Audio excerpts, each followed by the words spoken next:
In the previous video, we started exploring this chemical reaction that happens when we dump two solutions together. Okay, we were able to determine how much iron 3 hydroxide is produced after our limiting reactant runs out.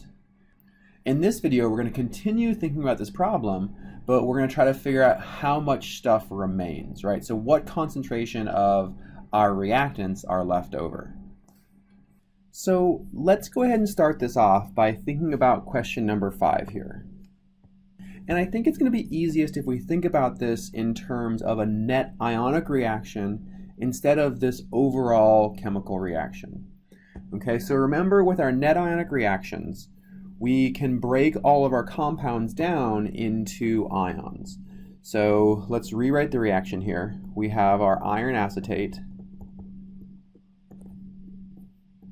plus ammonium hydroxide, and we have 3 of these, becoming, and these two are both aqueous, and this becomes 3 equivalents of ammonium acetate, and this is aqueous, plus the iron 3 hydroxide, and this was a solid.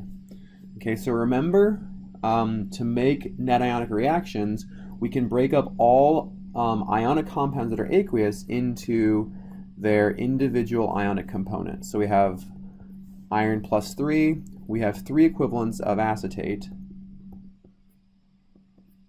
we have 3 equivalents of ammonium, we have 3 hydroxides, and this becomes 3 ammonium, 3 acetate, and FeOH3 solid. All right, so picking out our spectators, we have 3 acetates, 3 ammoniums, 3 acetates, 3 ammoniums. So the overall net ionic reaction here is iron 3 plus 3 hydroxides becoming the iron 3 hydroxide.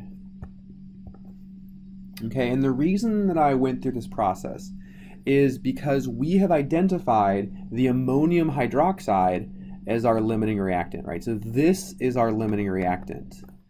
And it's the limiting reactant because in this process, we actually consume all of the hydroxide, and that gets packed into our solid. So all of the hydroxide gets consumed. Okay, so that's why we run out of ammonium hydroxide, because the hydroxide gets used up. And if we run out of hydroxide, that means we have 0 moles remaining, therefore the concentration is 0 molar. Okay, so let's go ahead and now address question number 4 here. Okay, what concentration of iron remains? Well, the strategy here is going to be pretty similar. We're going to use our net ionic reaction to think about how much iron remains. Okay, we have identified hydroxide as our limiting reactant. Okay, meaning that we're going to have some iron left over. So just like any other reaction that we've thought about in terms of stoichiometry, if we can figure out how many moles we start with, subtract the moles that we used, this is going to give us the moles we have left over. And once we know how many moles we have left over, we can divide this by the volume in liters to give us molarity, and that's what we want to figure out. Okay, so we need to approach this as 2 steps. The first step is to figure out how many moles of iron we start with. Okay, and this comes directly from the information that we're told in our problem. We have 300 milliliters of 117 millimolar iron 3 acetate. Okay, let's go ahead and change colors here. So I have 300 milliliters of 117 millimolar.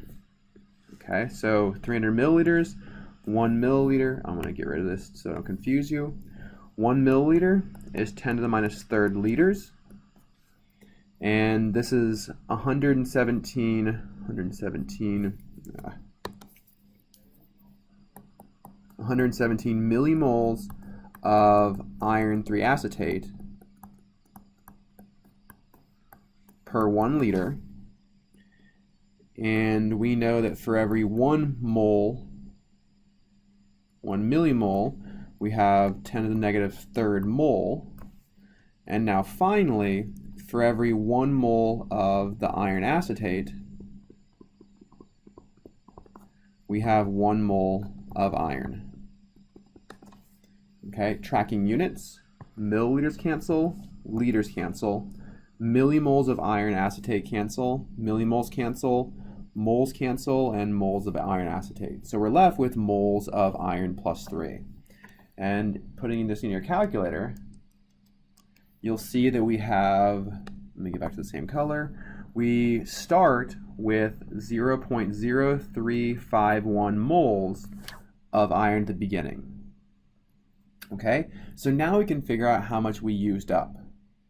Okay, and we can approach this because by starting with what we know about how much iron hydroxide was produced, right? So in the previous video, we figured out that we produced 0.757 grams of iron hydroxide. So we have 0.757 grams of the iron 3 hydroxide. We know that the molar mass of this is 106.88 grams. So 106.88 grams of iron hydroxide in 1 mole of iron hydroxide. And from our balanced reaction, for every 1 mole of iron hydroxide, we used up 1 mole of iron acetate.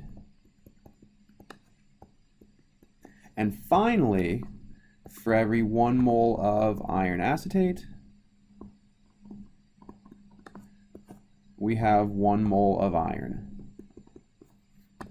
Okay, so grams of iron hydroxide cancel, moles of iron hydroxide cancel, moles of iron acetate cancel, and we're left with moles of iron.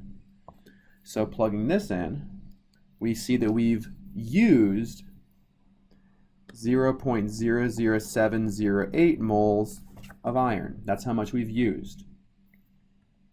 Okay, so we take what we start with, 0.0351, minus what we've used, and this then tells us that we have 0.028 moles of iron plus 3 left over.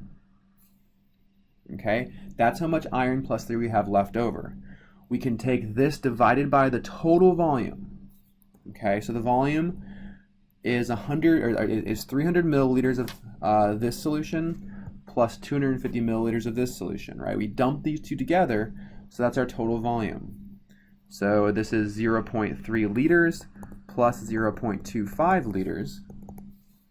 Okay, so that's 0.55 liters, and we take 0.028 divided by 0.55, and this gives us 0.0509 molar iron plus 3 left over. Okay.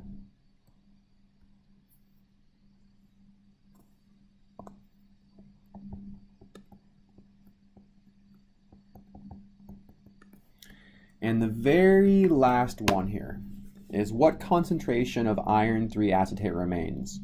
Well, you'll note, right, so for every 1 iron, we have 1 iron 3 acetate, so the concentration of this is the same as the concentration of iron that remains. Okay, so this is tough, right? There's a lot of pieces here, but the way to do these is to take them piece by piece. Think about what you know and what you need to know, and break it down into steps. Once you have a strategy, then the math becomes easier.